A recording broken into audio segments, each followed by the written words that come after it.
And very warm welcome to everyone joining us today. I am truly honored to host a remarkable educator and visionary leader, Mr. Mark Pollitt, a man who believes that education is not about memory but transformation, not about titles but legacy. Today, we will explore the art of leadership, the promise of mentorship, and how true educators awaken what students can become. Let's dive into a conversation of wisdom, purpose, and hope. And welcome, Mr. Mark, on my virtual studio. And I want to introduce you to my audience. Please give your introduction. Tell about yourself so my audience know you more better in your words. Over to you, Mr. Mike. Give us your introduction. Good morning, everybody, and I greatly appreciate being invited to speak today. My name's Mark, as it's been explained. I'm a British teacher. I count myself as a teacher. However, for the last 10 years nearly, I've been in school leadership. Anyone who ever asks me, I'm still a teacher. Always will be a teacher to the day I die. Um, Education for me is not just about a job. It's about a calling. It's about something more, something deeper than just a paycheck. So hopefully we'll explore that today, and I look forward to the questions that are going to be asked. Okay, thank you, Mark. I want to give you my first question. That is, you describe education as awakening what students can become.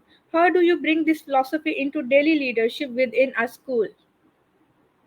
Wow, hard question. For me, education is about awakening potential.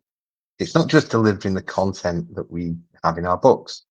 I remember a student, young lady called Sarah, early in my career, who struggled to see her own ability. And one day I tasked her with leading a class discussion that completely changed the room and her confidence. She later came to me and told me that was the first time I felt smart. It's moments like that that remind me that leadership is about creating a space where every learner feels seen, safe, and capable of more than they ever imagined. I think that's what is my philosophy for leadership, to provide that space that students and staff can find a place where they feel seen.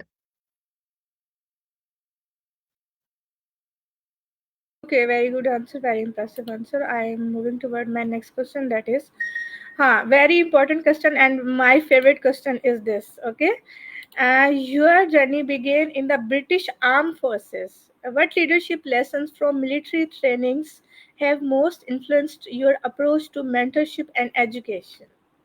Wow. I remember very early on in my training, we were introduced to the works of John Adair and his concentric circles of leadership.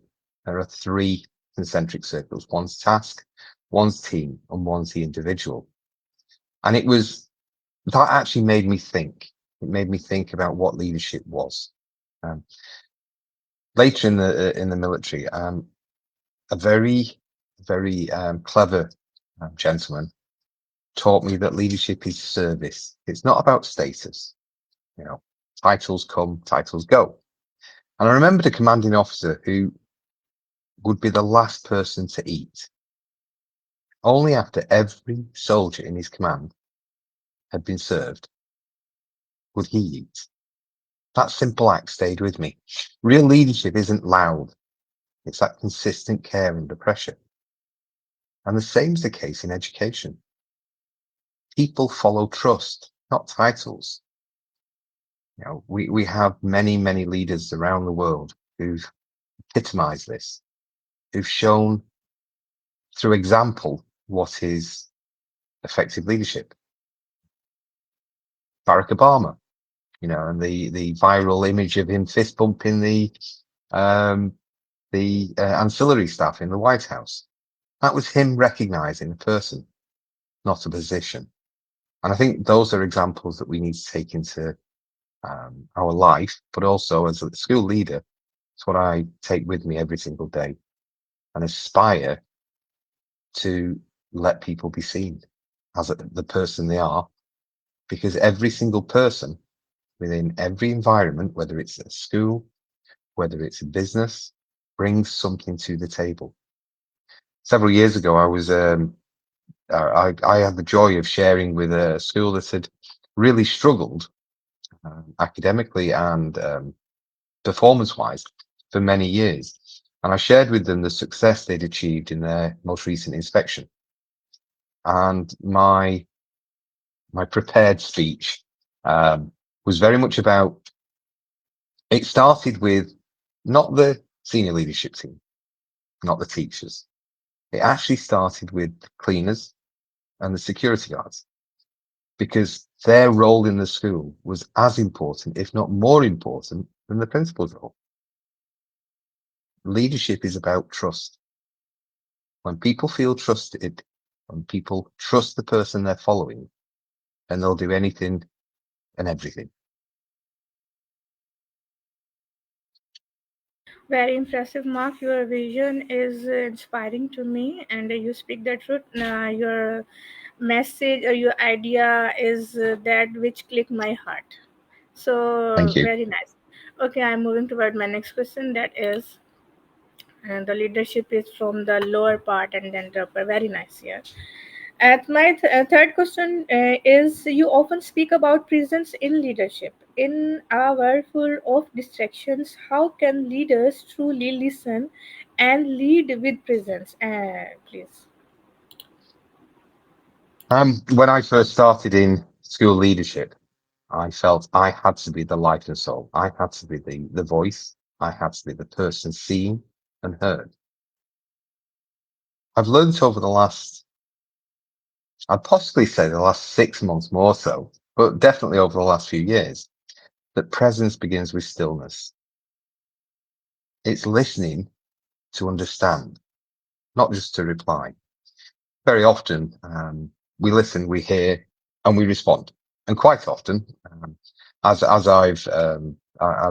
people who know me will vouch, I have ADHD. And one of the traits with ADHD is I like to just respond. I'll get halfway through, somebody will be talking to me and I'll already know what they're going to say and I'll interrupt. People don't feel heard then. People don't feel that presence. Listening to understand is the key part. I once sat with a teacher who'd had a really difficult week. I didn't offer any advice. I just sat there and listened. Very, very hard for me.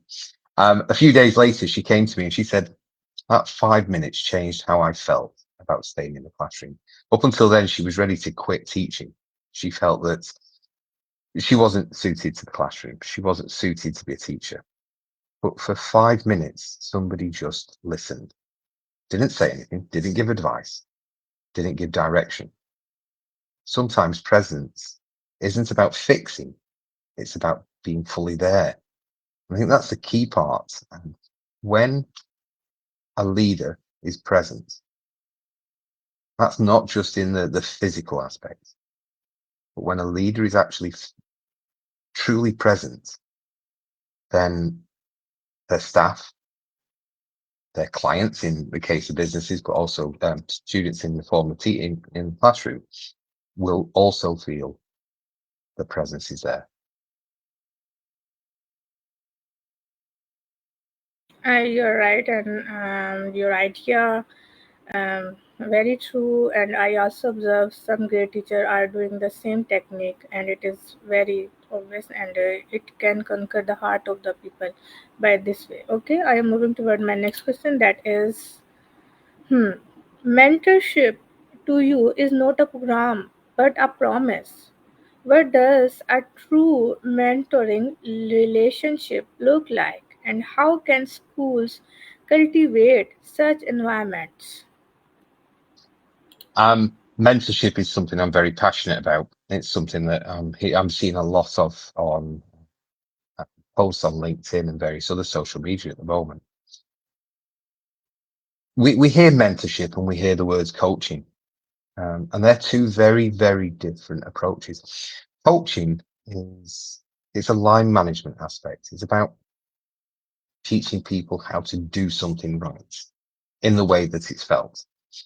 Mentorship is more of an approach of saying, getting the person to understand how to move forward. Um, it's relational. It's not a procedure.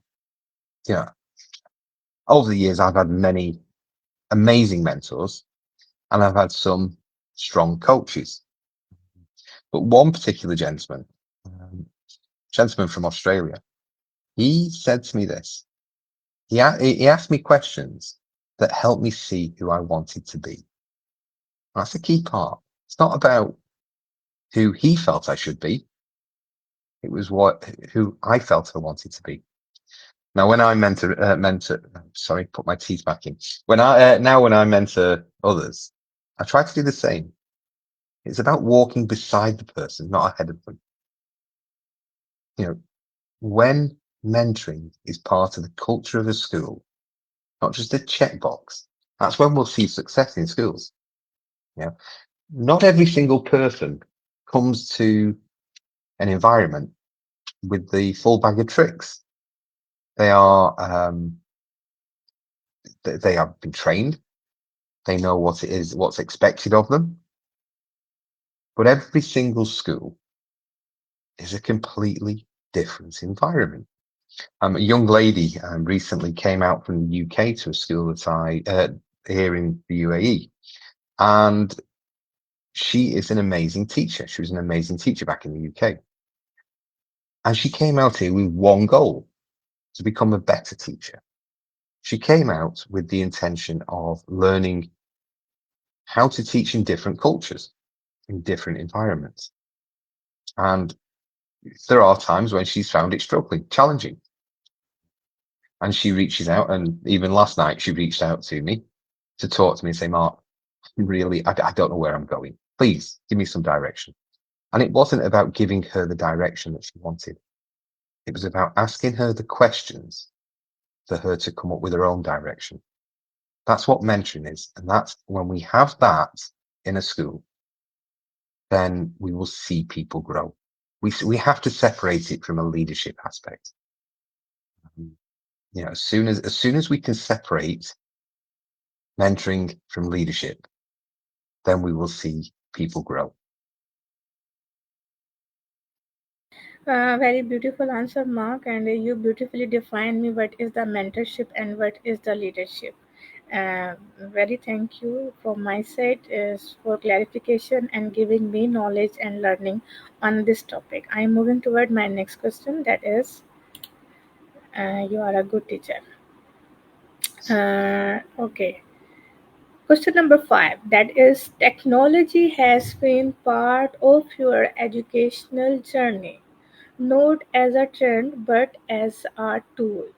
How do you balance digital innovation with human connection in education? um, my teaching degree was business and ICT. Um, and in the 20 plus years I've been teaching, I only taught IT for 1 year.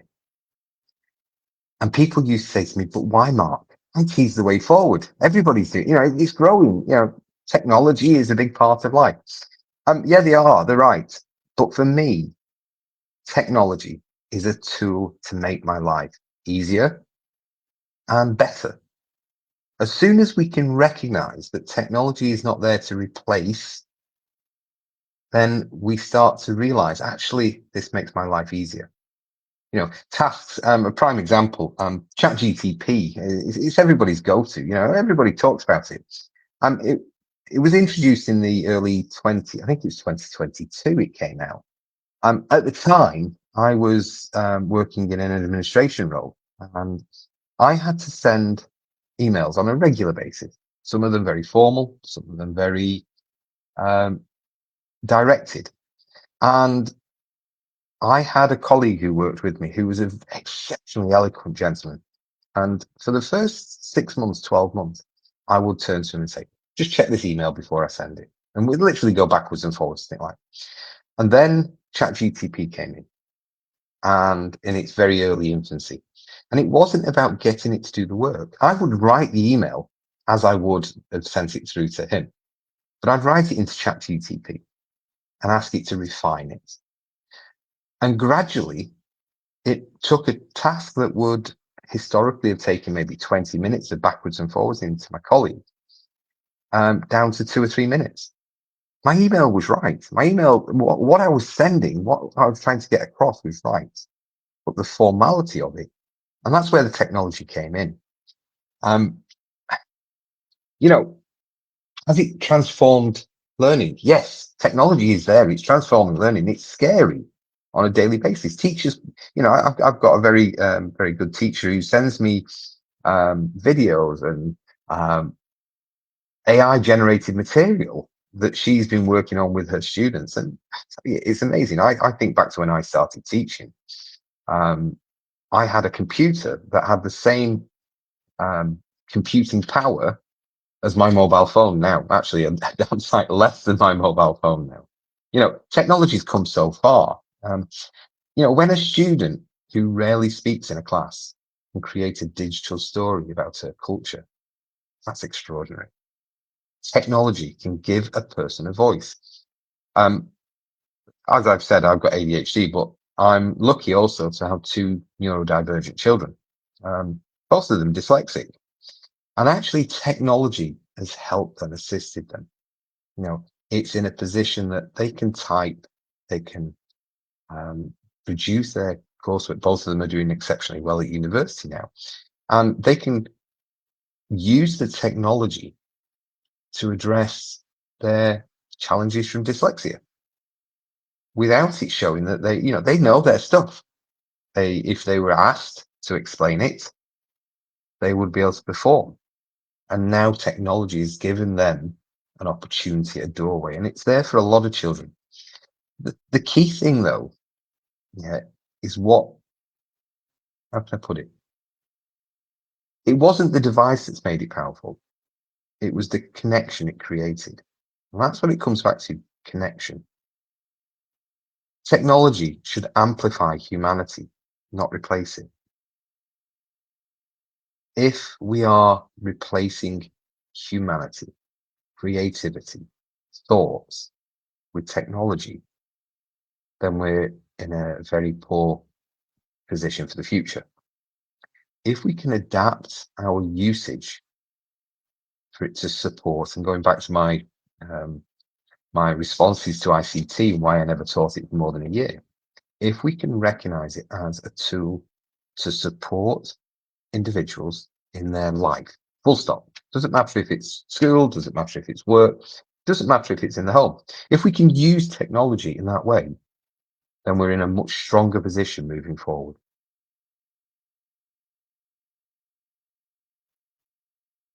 Okay, you are right. I am agree with you, and you define the positive use of technology in very well manner. And I also give my line that it is the magic of technology that we are sitting together virtually and talking about these things.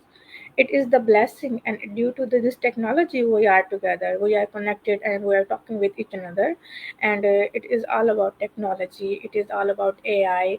I approach you, I talk with you, and I prepare questions, and I prepare my interview, I schedule with you, and all these things. These are the blessings of technology if we use them positively in the right side. You're right. Okay, my next question is. Before you jump on there, I'd like to say, yes, you're completely right.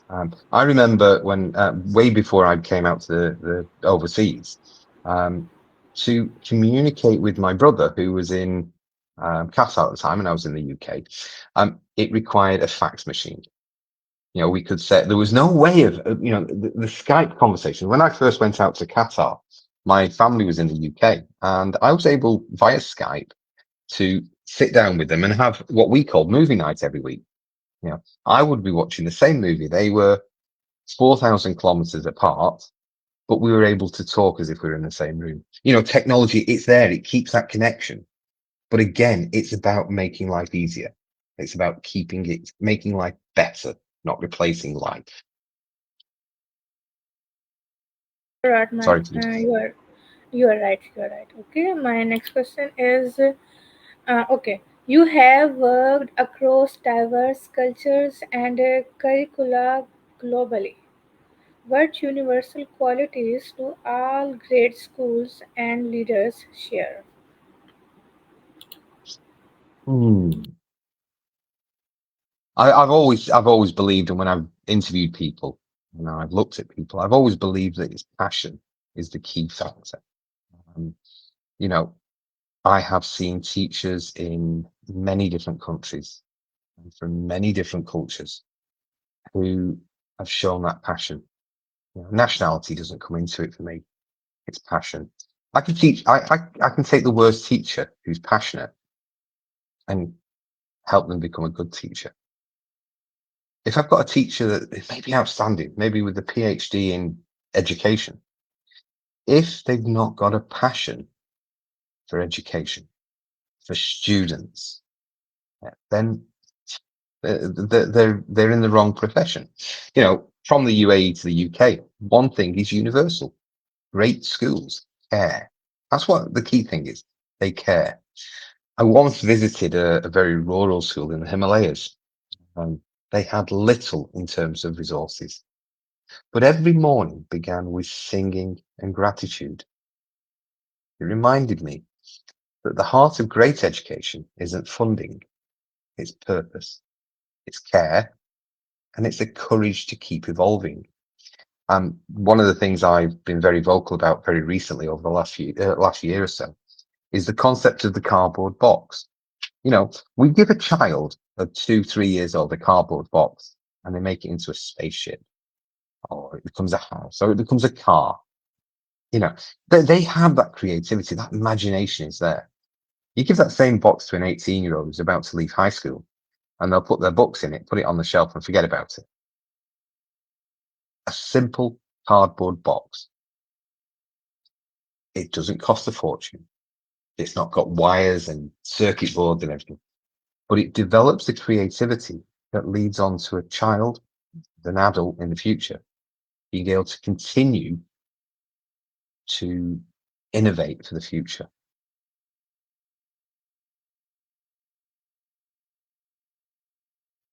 Okay. Okay. Leadership is often associated with authority, but you define it with legacy.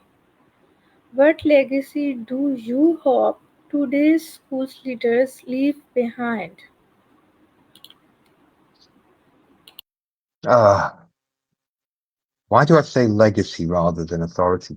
That's the first part I'd like to look at. You know, authority tells people what to do. Legacy inspires people. One of the most inspirational leaders that I've ever had the pleasure to work with was a lady here in the UAE. She inspired every single person in her charge to go that extra mile. But it wasn't just about achievements she was looking at. It was about care. I use the word care. You know, legacy isn't about achievements. It's about the influence that lasts. I reflect on the impact that that lady had in leading me and directing me. And it says every single aspect, the way that that person led her staff inspired me. You know, years ago, a former student wrote to me.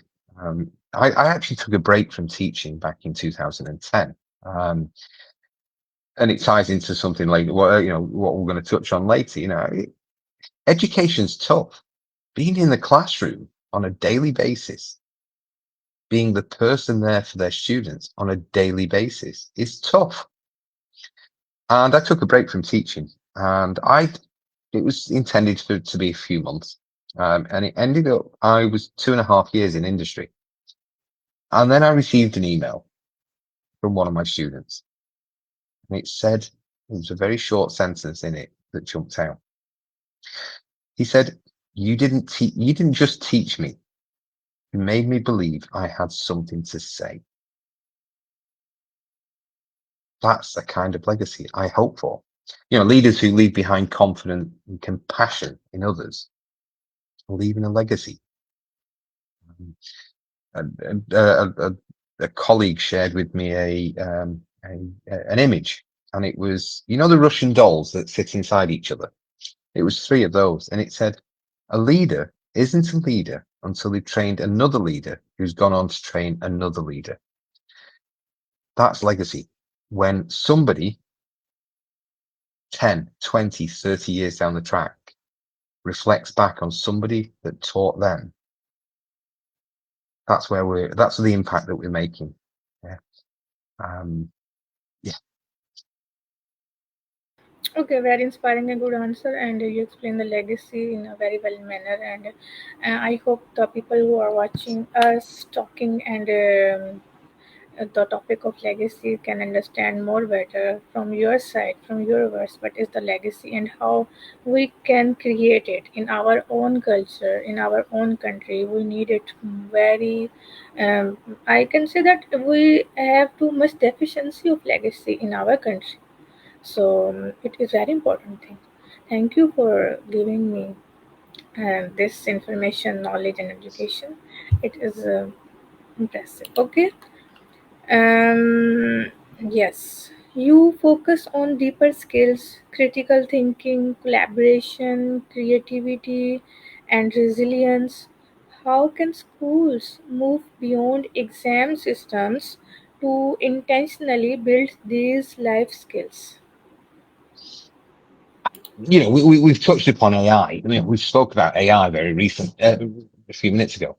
Um, where AI was in 2022 and where it is now has grown so significantly. It's huge. Yeah. You can now pretty much get it to do most of your jobs.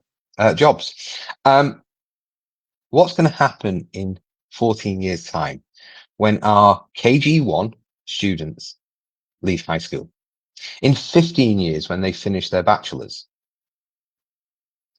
what's going to be technology then? None of us can predict it. No, it doesn't matter how hard we try. I couldn't have predicted 5 years ago that AI was going to be what it was. It was sci-fi. It was, something from Terminator. It was going to take over the world. And I think that's the key thing. We can train people, we can train students in AI. The reality is, though, when they actually get to the workplace, it's not going to be the same systems. Um, as a 14-year-old boy in the north of England, I was choosing my options for GCSEs. I was the second year to sit GCSEs. People will be able to work out my age from that. But I was the second year, and at the time, computer studies, not computer science, computer studies was a topic. It was a GCSE, and I'm thinking, well, that sounds I could do it.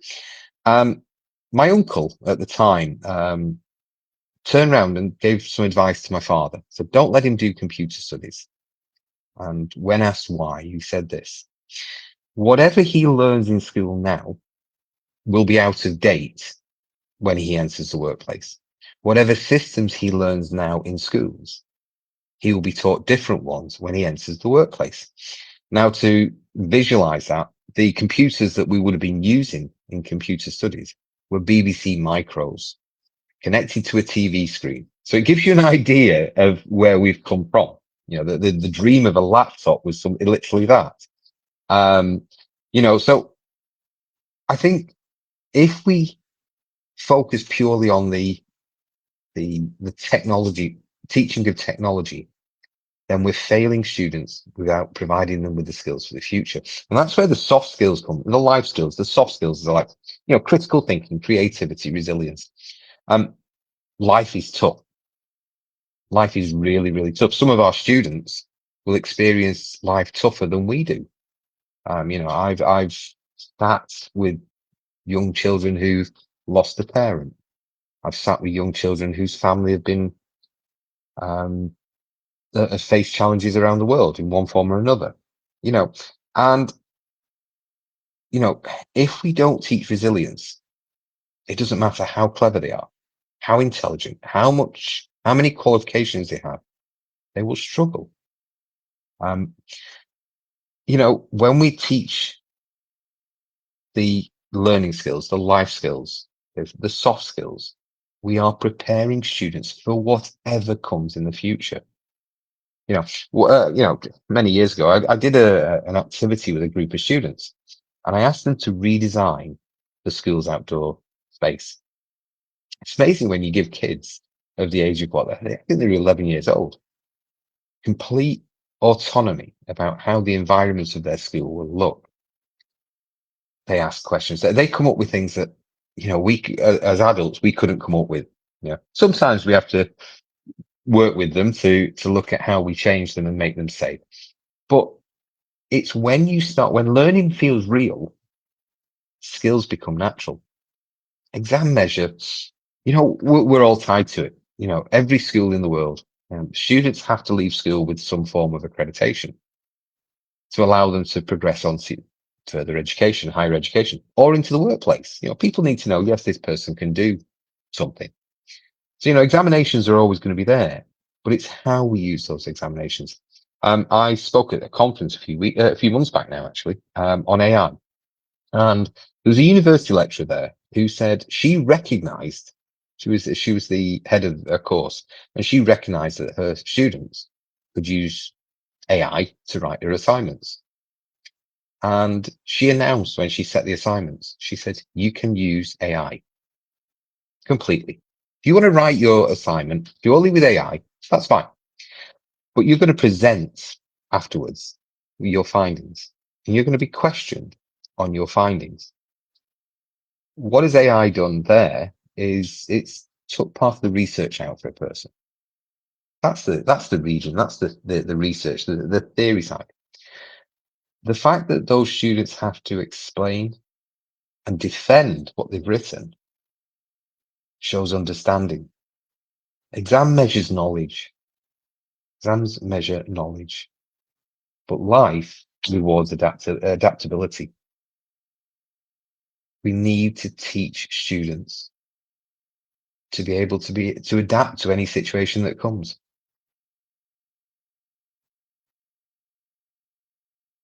Okay, Mike, very good answer, and I agree with you because I also feel for my son as these things because we are not watching or predicting the future. We don't know. Future is unpredictable. What can happen? We don't know. So we must train our children for the resilience and for the unpredictability and change and the life which is uncertainty, and of course AI is also a very helpful tool and it increases our creativity, and I also observe this and I love to use this AI tools, and I want to, okay, you are absolutely right, but in our culture I observe that people are somehow feeling fear from AI, or they are actually saying that the AI can kill the creativity, AI can kill the memory power of our human beings, and how can you observe the effects of these AI Yeah, tools? I They create fear in the society, in minds and in the people. And uh, they don't like the technology as well as you define the technology. I think the key thing is this. You've touched on using AI there, and let's focus there on AI. Um, if you just copy something into AI and say, give me an answer, then yes, I completely agree with every person out there who is a critic of AI. What we need to teach children to do, yeah. And, we're talking, obviously we're talking generative AI there. We're talking like the likes of ChatGPT and Gemini. What we need to teach children to do is to look at the next step, which is the prompting. It's prompt engineering, the creativity, being able to describe, I saw a post came through earlier today and it was somebody who had used Gemini and they'd wrote a full description of themselves. They described themselves in every aspect they could, even down to the clothes they were wearing. And they put the prompt into Gemini and it created an image. And this person on this post had actually shared side by side a picture of herself that how she was dressed that day and the Gemini picture. Now, the skill there wasn't in what the AI did. The skill was in her being able to describe herself. to detail. The images, obviously, one was very perfect and one was less perfect, um, but they were very, very close. And that was actually the skill that the skills that she'd learnt there were by actually being able to use the full description. Um, you know, and I think that's where we need to be. We talk about AI, and AI is, generative AI is just like the front doorstep of the AI house.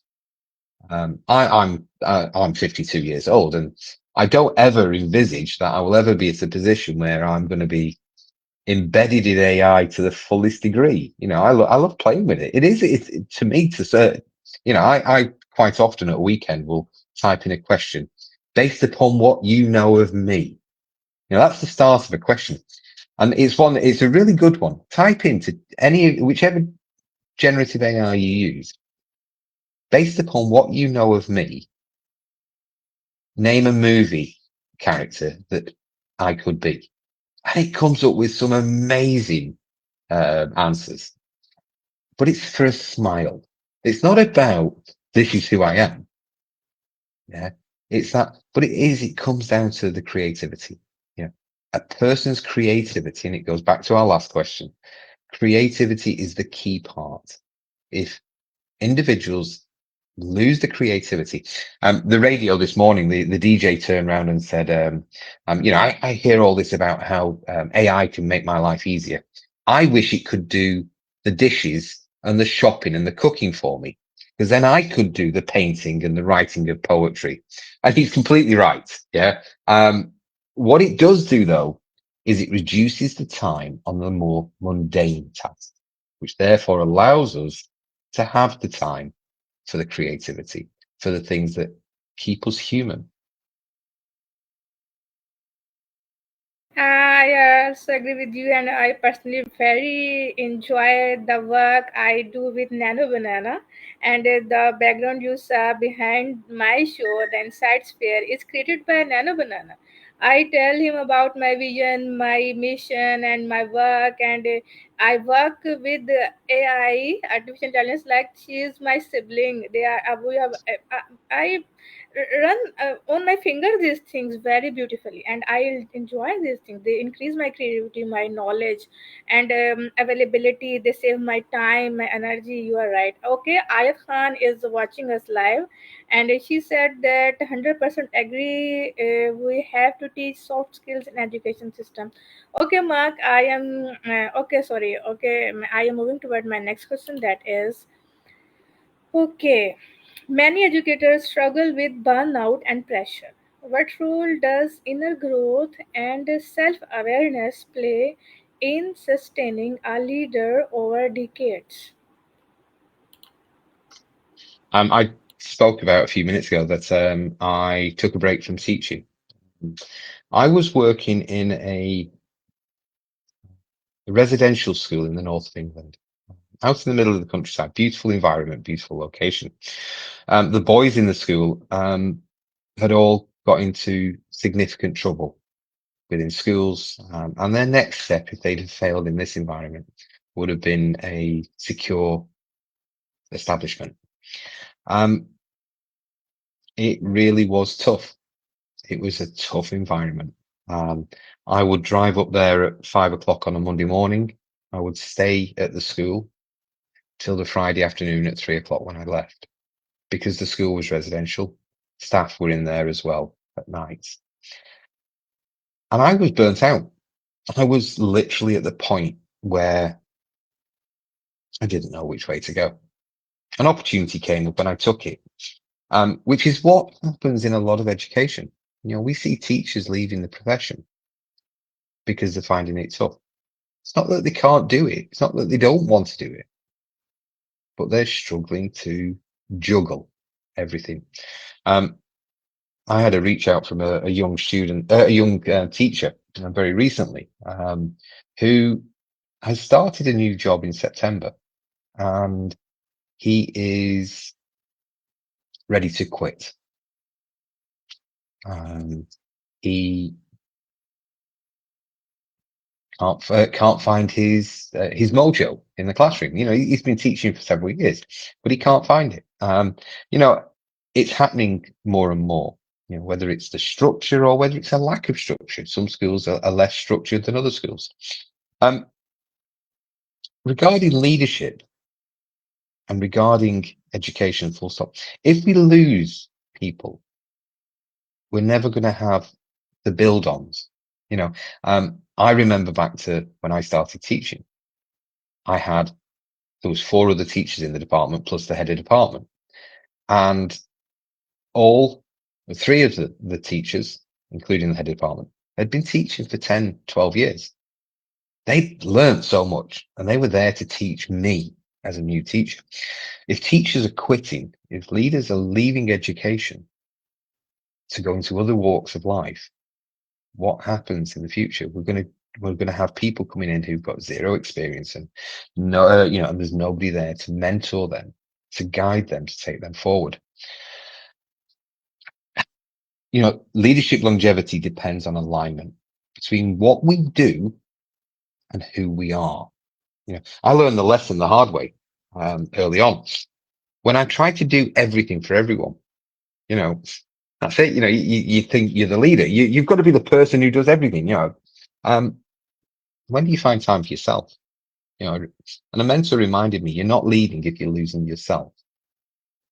You're not leading if you're losing yourself. I make reflection, stillness, and gratitude part of my daily routine. It's important to me. Inner growth isn't a luxury. It's maintenance. If we ignore what is happening on a daily basis, if we just continue to work without looking after ourselves, then we won't last.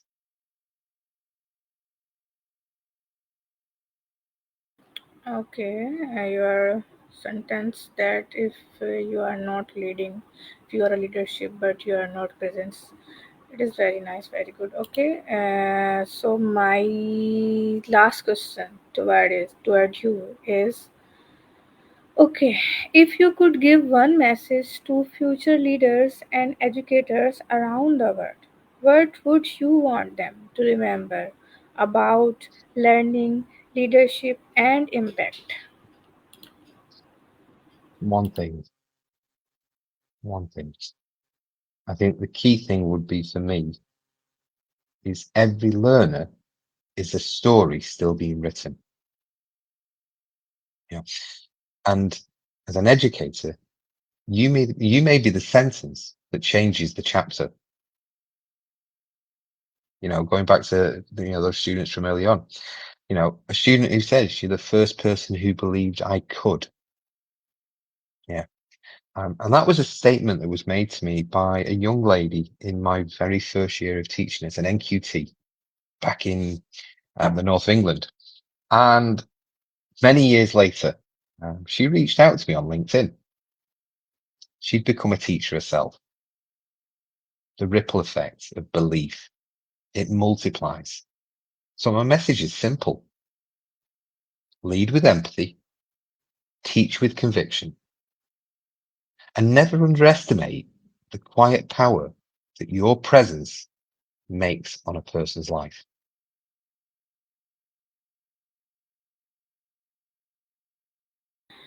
Okay, very impressive message and a very heart touching message. Thank you, Mark, very much for your presence, for your time, for your knowledge, and for your love and care for me and our audience. And I want to say you that we will meet again and we will sit again together and talk about on many topics about the education, about the learning, about the leadership, about the legacy, and I am very happy to talk with you. And I learned too much with you. So thank you very much, and thank you, my audience who are watching us live, who are giving us comment, and because your encouragement give me a support to create a more valuable content like this, and it is very needed content for our society, very positive impact for our students, our children, our new generation. And my vision is to blend the education and technology with each another for the learning become too much easier and accessible and available for all the children in the world. So thank you very much. I am ending this live streaming. I will come again with a new guest with the new thoughts and ideas and learning.